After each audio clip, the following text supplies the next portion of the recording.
Netcasts you love. From people you trust. This is Twit. Now, we have Leo Laporte with the automatic. This thing is cool. So this is for your car.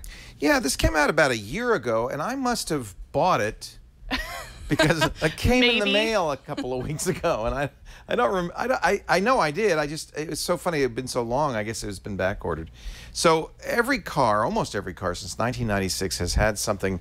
It's usually right in the front dash under the steering wheel called an OBD2 port. This is where your mechanic will plug in a little device to tell you what's wrong with your port. Exactly. But for some time there have been OBD2 devices that you could plug in and then get your own information. Some of them have memory, would store trip information. Parents used it on their teenagers. Does this mean I can hack my car? Well, you can, but not with this. Oh. So, yeah, I mean, in fact, there is a person around here who shall remain nameless who hacks his Audi. He actually has software on his computer and a USB-connected OBD2 device where he can get into the car computer. That's not what this is for. In fact, Automatic bills this as a device that will train you to drive better. Oh, interesting. So now this is not new. As I mentioned, the OBD2 port has been consumer accessible for years, and there are a lot of companies that make these kinds of devices.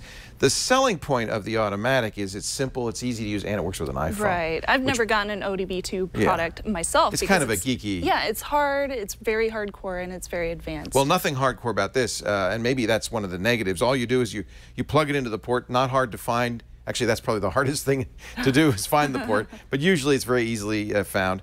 Under your dashboard. Took me seconds to plug it in. It beeps at you. Then you download their Automatic software. iPhone right now, the beta of Android just came out. I used it on the Android platform. And you'll enter in the 6-digit code that is unique to each of these. This uses Bluetooth LE. Which is nice because that means it automatically pairs with the iPhone, and in theory all you have to do is get in the car and the iPhone will see it and it records your trip. It also has its own little beeper alarms in here, so it's trying to teach you how to be a better driver. So it gives you a beep on excessive acceleration. If you floor it, it goes brrr. Not a big loud beep. It's like, if you go over 70 miles an hour, it beeps at you. Oh, it'd be beeping at me constantly. And not the whole time, just once when you hit that speed limit. And then it also hard braking. So the idea is those three things are bad for mileage. It also has, I think, a very elegant app. Now, again, this is not the iPhone version, although it looks a lot like the iPhone version, that scores you.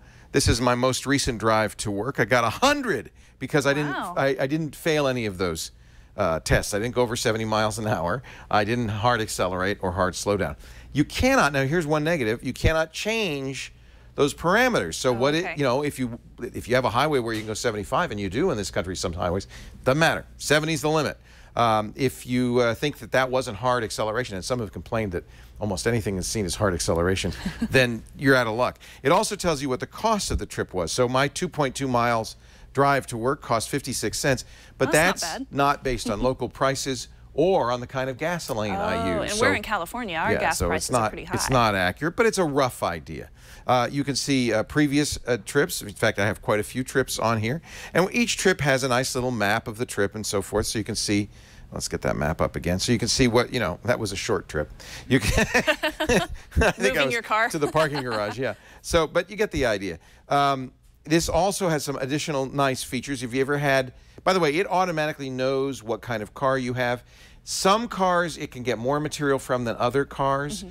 So that's just, for instance, Automatic says they can't tell my fuel mileage from my car, but they're going to project it. I found that not to be the case. I think cars vary on their capabilities. It will also tell you if you have an engine check light, what's going wrong. And it'll even give you a map of nearby mechanics. I think that's kind of neat. I didn't have anything go wrong, so I can't tell you how well that works. It's pretty handy, though. Yeah, and it will tell you where you parked, which is really handy. You can see your previous parking spot, get a map to it, get you close enough to at least beep the keys and see if you found it. I mean, the software on this is what's really kind of sweet. Yeah. $99, though, as you'll quickly learn, is a lot for this kind of device. There are OBD2 devices on Amazon and eBay for $17. I picked up this one for the same price, $100. This is the kind of the highest end of these devices. It's the OBD Link MX. It doesn't use Bluetooth LE. Doesn't work with the iPhone, only works with Android phones, but it tells you a whole lot more. There is an Android app that works with the automatic, in fact, works with any of these, called Dash, that is a very similar app.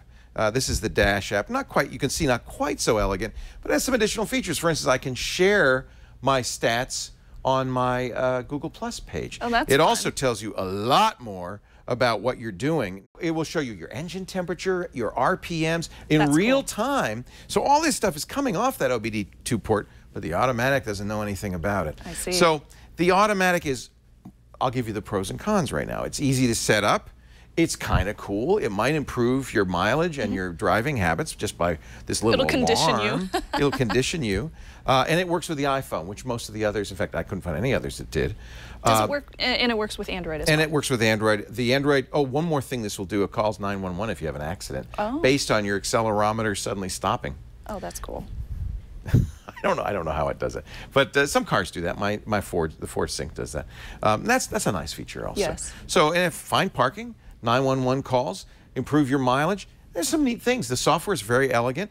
It's overpriced compared to the competition. The competition does this and a lot more.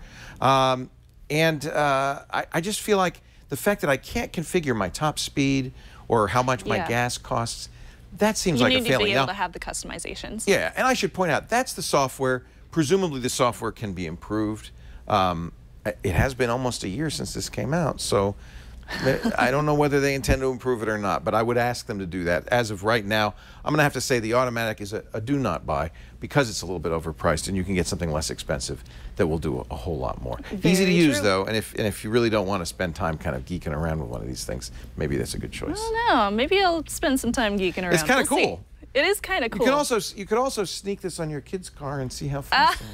You could totally track them all around the town. No memory on this, and that's another point, is it doesn't always pair.